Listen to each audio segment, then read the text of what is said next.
नमस्कार. आपण पुणे महानगरपालिकेच्या महापुरुष ज्यांनी आपल्याला योग्य मार्गदर्शन केलं असे महात्मा ज्योतिबा फुले, ज्यांना महात्मा गे म्हटलं गेलं, अशा नतमस्तक होण्याची आणि अभिवादन करण्याची संधी या निमित्त मिळाली. याबद्दल मी खूप स्वतःला धन्य मानतो. आणि आपल्यासोबत काँग्रेसचे कार्यकर्ते महात्मा फुलेजवळ, आपण त्यांच्याशी बातचीत करूया. आपली पहिली ओळख द्या. मी रवींद्र नानावरे, प्रभाग क्रमांक 20 बिबेवाडी या परिसरामध्ये काम करतो. काँग्रेसचा 1990 सालापासूनचा क्रियाशील कार्यकर्ता आहे. मी मार्केट ब्लॉकचा 3 टाईम अध्यक्ष राहिलेलो आहे.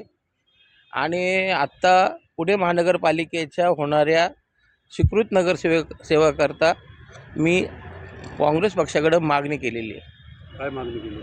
की ते काँग्रेस पक्षाचं जे एक नगरसेवकाचं जे पद आहे ते पद मला मिळावं. त्या पदाकरता काँग्रेस पक्षाकडं जवळजवळ 40-45 लोकांनी अर्ज केलेले आहेत. आणि माझी मागणी अशी आहे की ते जे एक पद आहे नगरसेवकाचं ते कार्यकर्त्यांना मिळावं. आमच्या माहितीत असं आलं की ते काही त्याच्यामध्ये मान्यांनी पण मागणी केलेली आहे. मागणी करणे हे रास्ता आहे, मागणी केलीच पाहिजे.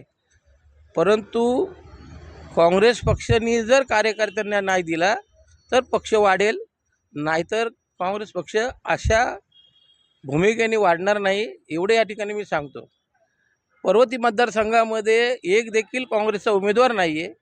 आणि त्याच्याकरता त्या भागामध्ये जर काँग्रेस भक्कम करायची असेल, त्या भागामध्ये काँग्रेसचं जाळं पसरवायचं असेल, तर त्याकरता मला येणाऱ्या स्वीकृत नगरसेवकाच्या याच्यामध्ये पक्षाने संधी द्यावी.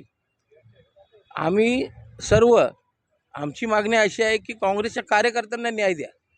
काँग्रेसच्या कार्यकर्त्यांना जर न्याय दिला तर पक्ष वाढेल, नाहीतर अन्यथा पक्ष वाढणार नाही. काँग्रेसला न्याय मिळत नाही म्हणून तरुण वर्ग हा काँग्रेसकडे आकर्षित होत नाही आहे. या ठिकाणी एवढंच मी सांगतो आहे. येणाऱ्या काळामध्ये आम्ही जर हे पद दुसऱ्यांकडे गेलं तर आम्ही हे प्रदेशाध्यक्ष सकपाळ साहेब यांची देखील गाठ घेणार आहे. आणि तिथं नाही जर जमलं तर माननीय राहुलजी गांधी यांच्यापर्यंत देखील आम्ही त्यांची गाठ घेणार आहे. आणि हे कार्यकर्त्यांनाच हे पद मिळावं अशी आमची ठाम भूमिका आहे. फक्त एकच प्रश्न, जागा किती येते? जागा एक असली तरी, जागा जरी एक असेल तरी तिथं पक्षाच्या कार्यकर्त्याला न्याय मिळाला पाहिजे, ही आमची एक भूमिका आहे.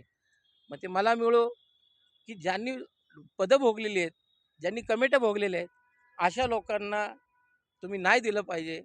या ठिकाणी संदेश जो आहे तो चुकीचा जात आहे. लोक आम्हाला आमच्या परिसरामध्ये काम करताना म्हणतात की सगळं त्यांनाच चाललं आहे, तिकीटं त्यांनाच, नगरसेवक त्यांनाच, सगळ्या गोष्टी त्यांनाच. या सगळ्या ज्या गोष्टी आहेत, MLA त्यांना, सगळ्या गोष्टी त्यांना जर जात असेल तर मग काँग्रेसच्या कार्यकर्त्या हातामध्ये काय येणार आहे, पदरामध्ये काय पडणार आहे, हा देखील विचार सर्व पुणे शहर आणि पुणे शहरामध्ये या विषयाशी चर्चा सुरू आहे. जर दिला तर तुम्ही ज्यांनी पद भोगलं नाही अशा कार्यकर्त्यांना द्यावं, हीच आमची मागणी आहे. आणि यासाठी या पुणे शहराला जे लागलेले अरविंद भाऊ शिंदे आहेत, हे सक्षम अध्यक्ष आहेत, धडाकेबाज निर्णय घेतात, त्यांचा आम्ही या ठिकाणी स्वागत करतो. पण त्यांनी यावेळी काँग्रेसच्या कार्यकर्त्याचा विचार करावा. त्यांनी पुणे शहरासाठी 1-2 निर्णय चांगले घेतलेत आणि त्यांच्या येण्यामुळं काँग्रेसचे नगरसेवक देखील वाढलेले आहेत. त्यांचं पण या ठिकाणी मी अभिनंदन करतो. पण याच्यातनं पण आम्ही त्यांना सांगू शकतो की तुम्ही काँग्रेसच्या कार्यकर्त्यांना न्याय द्या. आणि आणखी तुम्ही जर काँग्रेसच्या कार्यकर्त्यांना न्याय दिला तर काँग्रेस ही पुणे शहरामध्ये बळकट झाल्याशिवाय राहणार नाही. जय हिंद, जय महाराष्ट्र.